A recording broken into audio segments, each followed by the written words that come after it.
Il est 23h passé de 9 minutes. Vous êtes sur Europe 1, c'est la libre antenne d'Europe 1. Et demain, bien évidemment, vous le savez, comme chaque jour, vous pourrez entendre parler de musique, parler musique, discuter musique et de toute la culture avec Thomas Hill, qui juste après l'heure des pros, co-diffusé sur CNews et sur Europe 1 de 9h à 9h30 avec Pascal Pro, eh bien Thomas Hill et tous ses chroniqueurs font le tour de l'actualité médiatique et culturelle. Et vous pouvez aussi jouer avec Culture Média en vous inscrivant maintenant par SMS, en envoyant 2 fois Média au 739 21 075 cents du coût du SMS.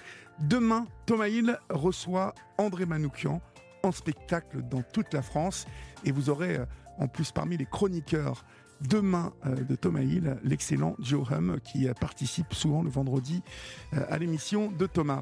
Culture Média, c'est tous les jours entre 11h et 13h, juste après l'heure des pros. Nous accueillons maintenant sur l'antenne d'Europe 1 Nathalie. Bonsoir Nathalie. Oui, bonsoir à tous les auditeurs. Bonsoir Nathalie. Quel âge avez-vous et d'où nous appelez-vous Nathalie? J'ai 54 ans et j'appelle de Grand-Quevilly, en Seine-Maritime. De Grand-Quevilly, près de Rouen, la banlieue de Rouen. C'est ça, dans le sud de Rouen.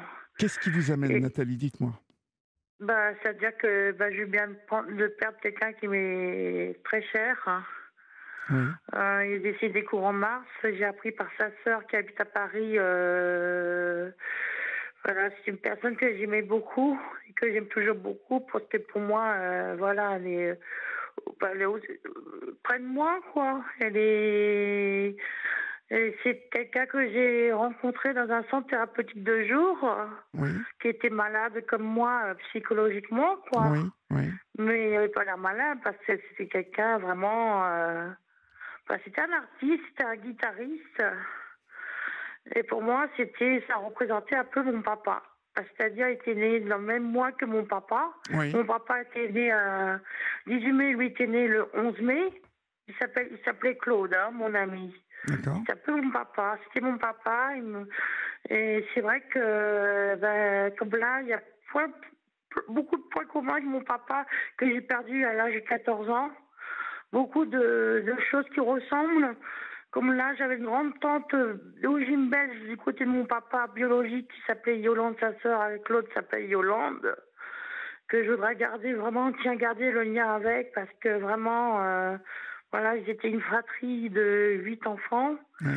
Et bon, je crois que Claude était natif du 16e arrondissement de Paris et ses parents étaient de l'Est, du Grand Est, d'origine germanique.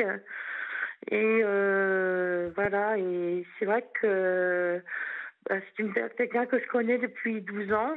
Oui. Que j'ai rencontré en 2012. C'est quelqu'un qui visiblement vous faisait penser à votre père, donc c'est pourquoi vous étiez très attaché à lui. Oui, et je suis très très triste de l'avoir perdu. Oui, je me doute. C'est vrai que lui, il habite à Mulhouse, on ne se voyait pas, mais voilà, je pouvais l'appeler quand je voulais, tout ça et tout, et il m'a beaucoup accompagnée parce que j'habite dans une maison. Avant, j'habite depuis 5 ans, au mois de juin, ça fera 5 ans, j'habite dans cette maison. Et avant, j'habitais dans un foyer, et c'est vrai, quand je l'appelais, je me sentais accompagnée. Et... Oui. Mais vous n'avez plus, vous n'avez pas d'autres amis autour de vous comme ça Oh, si fort que ça, non. Non, parce que lui, vraiment, c'était... En plus, il avait un rire communicatif. Et c'est vrai, je l'ai connu à l'hôpital, dans un centre thérapeutique.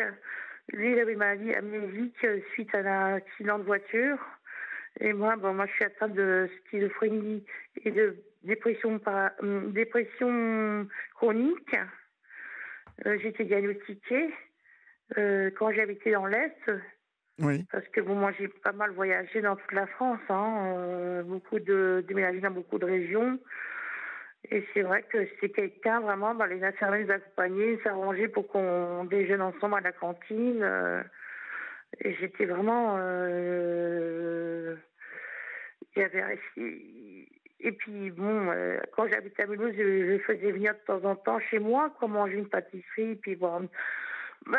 33 centilitres de Coca-Cola, du café, puis on chantait, on discutait, on On était de grands amis, quoi. C'était vraiment... et j'en garde toujours le bon souvenir. Et c'est vrai que j'ai mon cœur pour lui. C'est vrai que j'ai un cœur pour lui. Je l'ai toujours, d'ailleurs. Je l'ai toujours, ouais. Et j'ai appris cette triste nouvelle hier. Bon, c'est vrai qu'il n'a pas souffert quand nous a quittés parce qu'il est mort, il est décédé dans son lit, quoi. Il est mort d'une crise cardiaque, hein. Oui. Et dans son sommeil. Mais c'est vrai, c'est quand même une nouvelle brutale parce que j'ai essayé d'appeler, là, de le contacter. La dernière fois, je l'ai eu, c'était 3 jours avant le 15 février dernier. Et j'ai essayé de l'appeler il y a une semaine, un peu avant Pâques. Et son téléphone, comme s'il était éteint.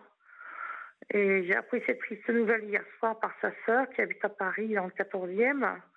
Et ça a été brutal pour Ah moi oui, parce je me que doute, je je m'y me attendais doute. pas. Oui, oui.